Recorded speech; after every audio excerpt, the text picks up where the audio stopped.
Dorrit Moussaieff forsetafrú virðist hafa geymt hluta af auðæfum sínum í aflandsfélögum. Það er fjallað í stórum erlendum fjölmiðlum í kvöld. Forseti Íslands hefur þvertekið fyrir að slík tengsl ættu eftir að koma upp á yfirborðið.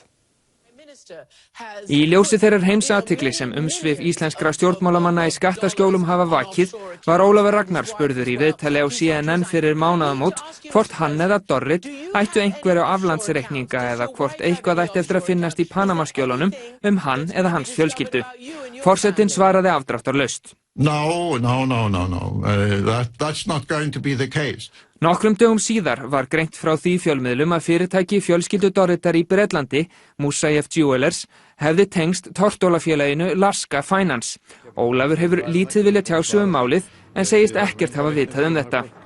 Í kvöld birtist svo frétt á forsíðum vefútgáfna breska stórblaðsins Guardian og Süddeutsche Zeitung, stærsta dagblaðs Þýskalands, auk Reykjavík Media. Þar sem greint frá því að samkvæmt skjölum sem lekið var til fjölmiðla, virðist hluti af auðæfum Dorritar hafa verið geymdur í skattaskjólum.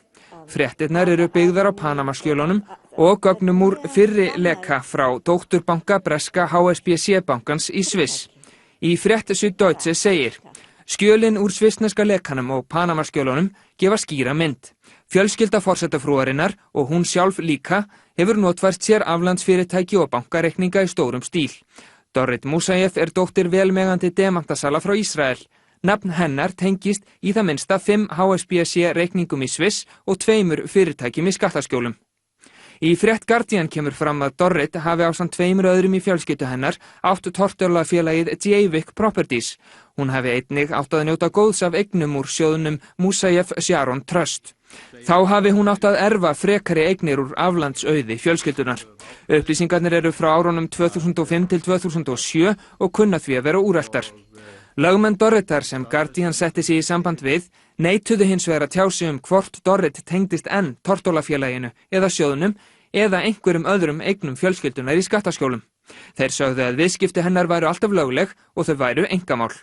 Ólafur Ragnar var ómyrkur í máli þegar hann skýrði viðbrögð Íslendinga við Panamaskjölunum í viðtalinu á CNN. And I think one of the reasons why people came out on the streets was the moral disgust and the democratic empowerment, and I think that is an important lesson both to myself and also to others.